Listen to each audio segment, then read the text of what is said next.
যে মেয়ে পর্দা করে না, আল্লাহর কসম বাস্তব কথা হলো বেহায়া নারী, বেপর্দা নারী, এটা কোনো নারীও না, নারীর জাতও না।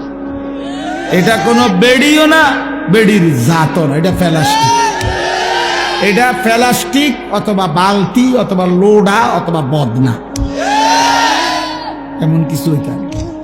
আর যদি বলে না এটাও না, তো ডাক্তার দেখাইলে বেডি, ডাক্তারের পরীক্ষা জিডা আইয়ে রিপোর্ট আর কি। এজন্য নারী তাকেই বলে যে পর্দানশীল। হ্যাঁ, আল্লাহ রাসূল সাল্লাল্লাহু আলাইহি ওয়াসাল্লাম বলছে আল মারআতু আওরাতুন, নারী বলে যে নিজেকে পর্দায় রাখে, আড়ালে রাখে, লুকিয়ে রাখে।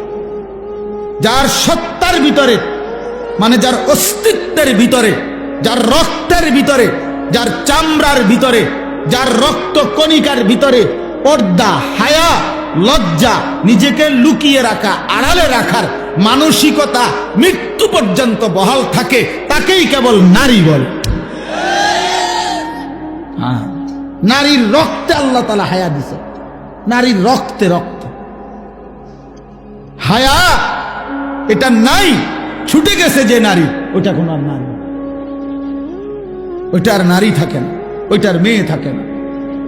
এজন্য বন্ধু, ওই নর্তকী কোনোদিন সুখ দেবে না, বেপর্দা নারী সুখ দেয় না, চরিত্রহীন নারী সুখ দেয় না। বিবাহ বহির্ভূত অবৈধ সম্পর্ক যে করে যেই মেয়ে, খোদার কসম আমি বললাম ছেলেরা, সে যদি কোনোদিন তোমার জীবনে মিলেও সুখ মিলবে না, সুখ মিলবে, সুখ মিলবে। অসৎ নারী, চরিত্রহীন নারী, বেপর্দা মেয়ে, বিবাহ বহির্ভূত অবৈধ প্রেম করা মেয়ে, সে জাহান্নামের আগুন ছাড়া আর কিছু জ্বালাবে না। আল্লাহ তাআলা আমাদের ছেলেদেরকে হেফাজত করে, আমাদের মেয়েদেরকে চরিত্রবান বানায়।